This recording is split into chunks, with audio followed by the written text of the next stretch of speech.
Hey, Jose, respect. Mention it next time Manchester United are playing in the European Championships. It's a great program.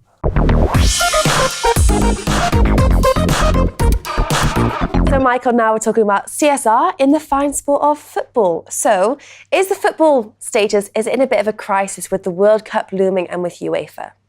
I actually think it is. In many ways, it's never been popular than now, with maybe 2 out of 3 people watching the games. Incredibly popular. However, the smell of corruption, of match fixing, and also the organization of the biggest tournament in the world, the World Cup, is under scrutiny.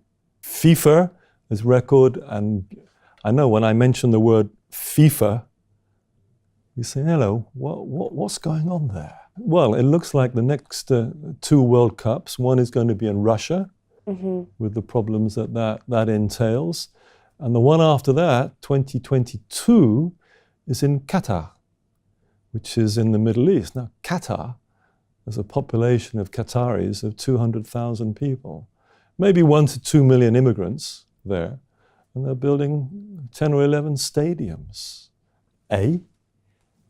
Summers, 50 degrees centigrade. So they can't hold the tournament in the summer. It's got to be held in the winter.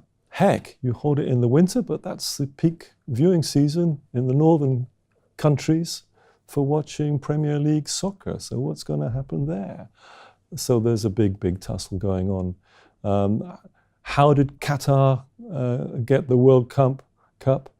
A big smell, unfortunately, of money being used to bribe officials, and this is pretty well documented these days by people like Declan Hill, by Kelong King, who've written books on match fixing and corruption.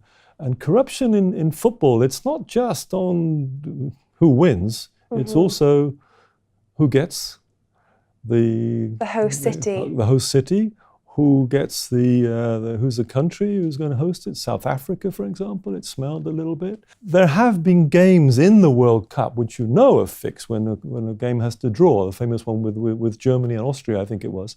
They both needed a draw to go to the next round, so they didn't play properly. Is that corrupt?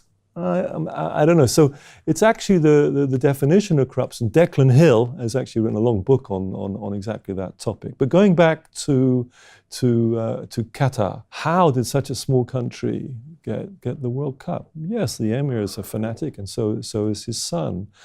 But it was certainly money spent in the right places.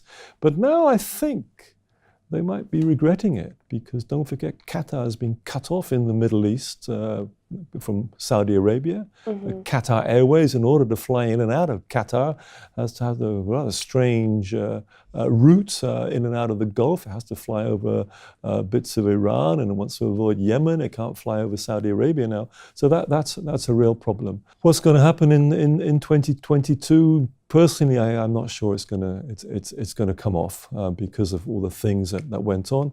Also, it's cost an awful lot of money. We've heard about labor problems in the construction of the stadiums in Qatar, and unfortunately that continues to this day. I remember years ago, I worked in Qatar with Sheikh Musa in the Qatar Foundation to set up actually an employment institute, which is still going today. And I think those are the sorts of things that Qatar would be best doing to use its money, and not waste it on a World Cup with uncertain gains.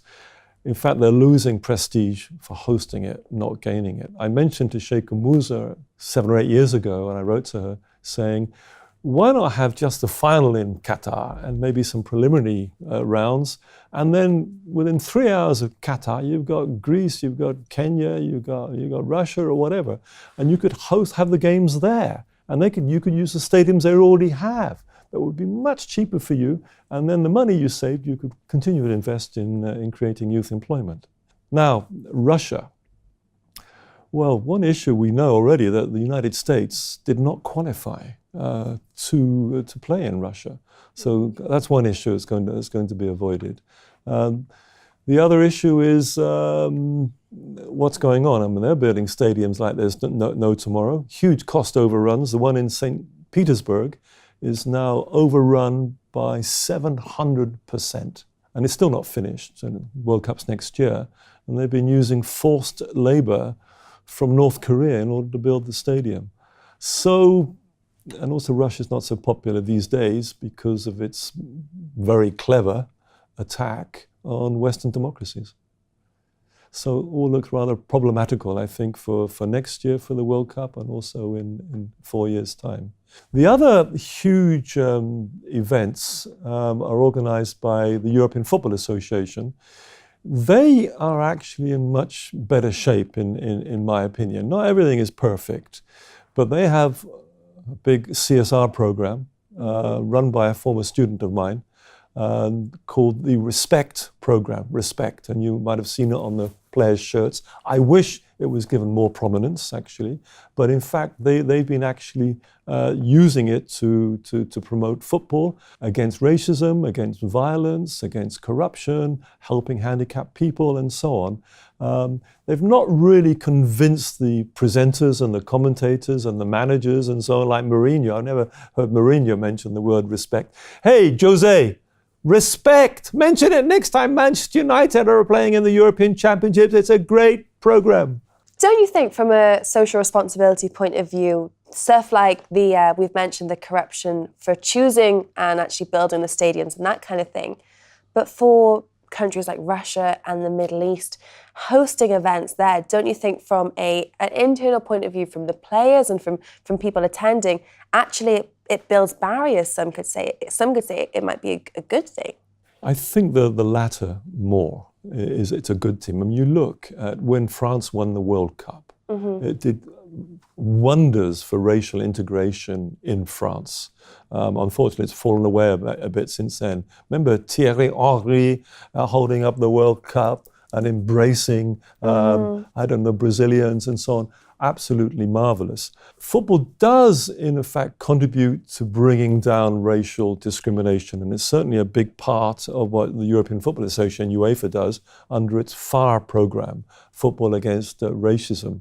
And I think that's been quite successful, and they have observers in all the games to try and prevent it. So I think it does improve racial harmony, but of course there's always people who are trying to upset that for their own ends, which is a bit sad. And we do see a bit of that, I must say. And don't forget, with the news, unfortunately, the saying is, if it bleeds, it leads. And just quickly, Michael, so FIFA inherited Infantino from UEFA. Yes. So has the situation in CSR, has it improved there? No. No. Go on, give us another sentence. You're leaving us on a cliffhanger here. Don't forget that Infantino worked for Platini, and Platini left under a big cloud from UEFA. Interestingly enough, Platini invented the word respect, but he wanted players to respect each other. Not the multi-stakeholder view that we've been promoting, which actually UEFA has accepted it under its new management. I know that the CSR team in UEFA were quite happy when Infantino went to FIFA. He was not a great believer in CSR, and in fact, one of the best programs in FIFA was something called Football for Hope, which helped my friend in Kenya set up the Matara Youth and Sports Association. When Jerome Champagne was the Under-Secretary General to Blatter. He runs, by the way, a daily blog, which, in fact, I interviewed him as well yesterday for this program, and also a speech I'm giving at the Geneva Business School later this week. Hey, do come along. But you asked specifically about FIFA. I don't see any great improvement in it, and it seems that even the Football for Hope program is being cut back. I think FIFA needs to do a lot of work on multi-stakeholder initiatives in order to save their reputation and potentially to save the game. Well, Michael, it was always a pleasure to hear your insights, so thank you once again for stopping by. Jessica, thank you very much, and for talking to me about the beautiful game, a game that I love, and I also like corporate responsibility. So let's marry the two together and help from people like you. That's the way we're going to go. Thank you. Thank you. Well, that's all from us once again, but we do want to hear how you found this interview, so please do like and comment on dukascopy.tv.